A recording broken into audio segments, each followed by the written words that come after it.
All right. Um, Thank you. So now let me talk about a slightly different topic. All of our speakers mentioned AI, but I'm going to talk more detail about what does disinformation mean in an upcoming AI age. So just to set the context and give you a sense of where some of these arguments are coming from. So I'm a professor of information science slash computer science. I have a PhD in computer science. So I study misinformation, particularly on encrypted platforms like WhatsApp. And this is what I call the hidden misinformation or the daily misinformation. This is not stuff that you see on Twitter. These are the stuff that you see in general every day people consume. And one of our main findings with this years of work is that the amount of misinformation that people consume on your everyday platforms like WhatsApp is much, much higher. And we really should have ways to think about it. So I'm also these days studying, the prevalence and impacts of AI, both in misinformation but also in general context. Okay, so we all agree, we are all here because we believe the misinformation, disinformation is a huge problem. And I'll be using mis and disinformation, exchanging the words like, okay, these things are academic. They, in the end, uh, whatever I arguments I make will be applicable for both. But for the military context, okay, disinformation, which is much more dangerous, which is deliberate falsehoods, is much more problematic. So let's stick with disinformation. So, there's the World Economic Forum had this report earlier this year, which said, okay, misinformation, disinformation is one of the biggest threats, much bigger than, many, many other things in the short term, right? Like, so that's a very important context here is in the short term. And part of it is that, AI is part of it already. And, it'll make the problem bigger. Already, mis and disinformation were huge problems, and, AI is going to make it much bigger, right? So, what is this AI accelerator? I mean, if it's not already happening, it will happen pretty soon. Is that state and non-state actors will be using AI for information warfare. This is absolutely true. It's probably already happening, and we already should be thinking about how, as militaries, we will be developing our strategies for that. And I mean, AI is an umbrella term for a lot of things. Specifically, generative AI will be used for generating these sorts of mass amount of misinformation, disinformation, and a lot of this could be targeted. And the strategies of flooding the zone with to confuse people, to overwhelm our journalism resources, or fact checking resources, and things like that. So that is going to be supercharged, right? It's going to happen much, much more often. And so this talk is about the kinds of lessons that we can learn and we should be thinking about when dealing with disinformation in the age of AI. I'm very, very cautious about thinking about this, and we really should be thinking about this very carefully, especially as the military and misinformation, and people who have a huge role to play in this, because of the way we handled misinformation, previously, right? Like so, especially this is true in general across a lot of people, a lot of countries is a lot of people because misinformation has been politicized, especially in the US. That's true also in the UK, for instance. Probably COVID misinformation there was still in Singapore it was also political, and a lot of people were on the other side because we were not really careful. So we can learn a lot of lessons from this. So if half of your population thinks misinformation is not a problem, that is a problem, right? Like so, and part of it is on our part as well, like as academics, as people who are responsible for developing the comms, we might not have done the right kind of job, right? Especially in the AI age, like where this is going to be a much bigger problem. Like how do we develop these tools? How do we use these tools? This is what I'm going to talk about. And the main takeaway here is thinking critically, right? Like and we really, really as experts here should not be carried away by the hype. So AI in this information is huge and important, but we should not be overwhelmed by it, right? Like we should really think critically and be grounded in the way we develop these solutions. And the way I think about this is in terms of these three levers, right? So there's production of misinformation, there's distribution of misinformation, and belief in misinformation, which is all AI, right?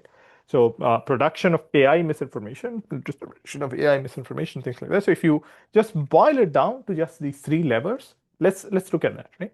Okay. So the production of misinformation is already democratized, right? So you can, everyone, anyone can generate any misinformation or anything that they want already. A lot of these tools have now been democratized. And again, like a lot with AI, a lot of things which are, especially, for people in this room, we need to be thinking about is it's not about what the tools are right now. It's what is going to be in 5 years, right? Like, so, oh, AI is generating images with 6 fingers. Okay. But that's now fixed, right? So, things like you can do things I can say, oh yeah, I can deep fake myself as a Bollywood star, right? Like, so this is an AI generated image. It's not a real image, but it looks like me. It's very, very realistic. This is an AI generated image. You can say, okay, generate anyone meeting anyone else and like, deepfake any of these kind of things, right? So both of these images here are deepfakes. They're not true. They're AI generated. And I generated these using off-the-shelf tools. Right? This is ChatGPT and Sora, and takes like 5 minutes, like literally 5 minutes. So I took a selfie yesterday and then uploaded, and so you can see the same tie here. And okay, it clearly can generate really good images, right? Because the one on the left, maybe okay, you can say, oh yeah, there are these artifacts, but the one on the right is like really realistic, right? Like, so okay, there's sweat, like there's reflections, the shadows, the background is realistic, looks like Singapore. So, I mean, I could post this on social media and say, yeah, I met the Prime Minister of Singapore, and people will believe me, right? So, and in that sense, this is democratized. And it's not just, images, all modalities. So, images, video, audio, text, all of these are now easily democratized, easily cloned, right? And so here, like the key thing, that's very, very, very, very important is production doesn't mean consumption, right? Like, so I am able to generate a million pieces of misinformation. I'm able to generate all these sorts of deep fakes, but it doesn't mean that I'm able to have people see this misinformation, right? And that's where distribution is really a huge, huge important thing. It's a huge bottleneck. So, okay, so let's say I'm a bad actor, or a state actor or a non-state actor with bad intentions, right? Maybe I'm just a commercial actor. I want to make some money, and so what are distribution levers right now? So I use all my tools that I have to generate all sorts of misinformation. Firstly, the tools are limited, right? Like, so the tools are still gated. So if not everyone can use their self-hosted version of an open source generative AI tool. It is your Gemini or OpenAI, ChatGPT, and things like that. So there's limited amount of options there. Okay, let's say their open source models become much more common, or like the invested actors have the resources to run their own open source models.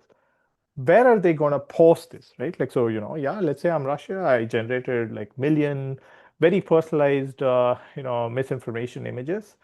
I still have to post them through my, either distribution channels, which are, I have my own social networks or my own media.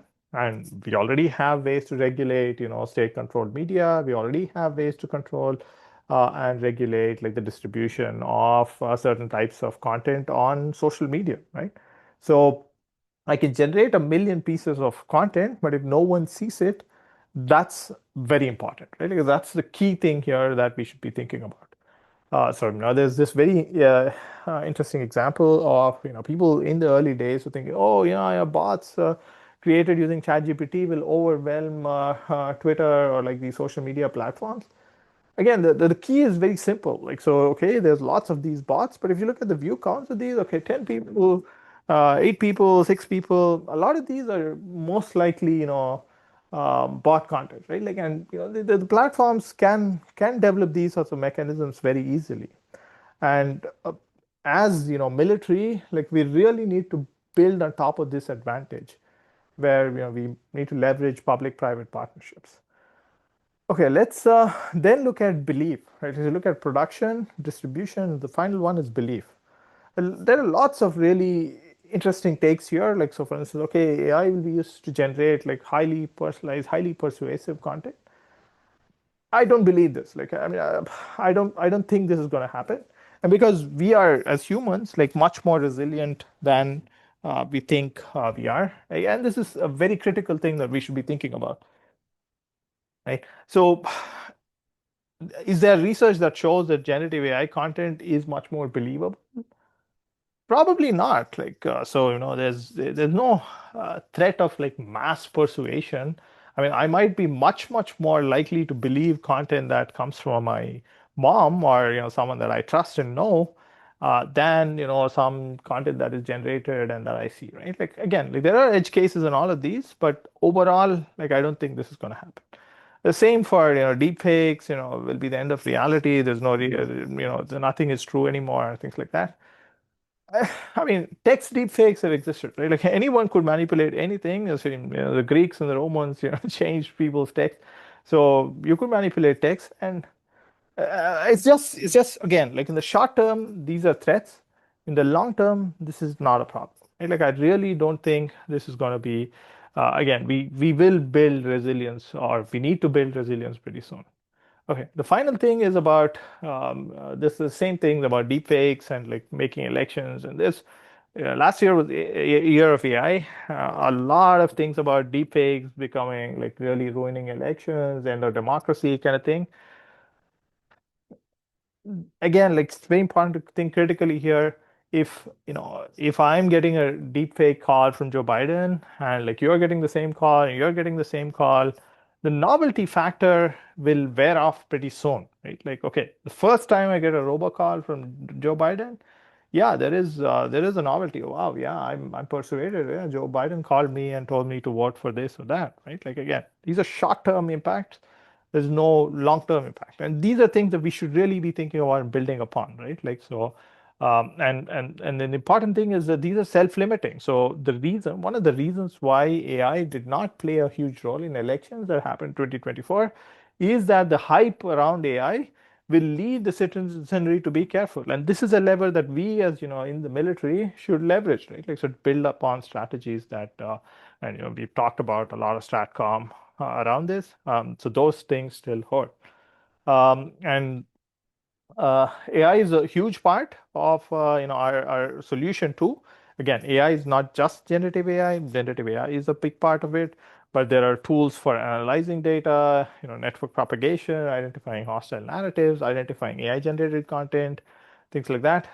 So, I'm from the US, so there's this thing. The only thing that stops a bad guy with AI is a good guy with AI. I don't know if you understand this meme, but yeah, I'm happy if you don't understand this. But okay, so in terms of AI capabilities, again, like it's very important to think about what AI is today. We need to think about what AI is going to be 5 years from now or 10 years from now. And here, like militaries again will need to think about this. So this is extremely important not to dismiss AI as something that, oh yeah, AI is whatever, it's just a tool. AI will be a huge thing, right? Like again, like I'm as a computer science expert, like who's working on AI, who just built my career on AI. I'm saying this with 100% confidence.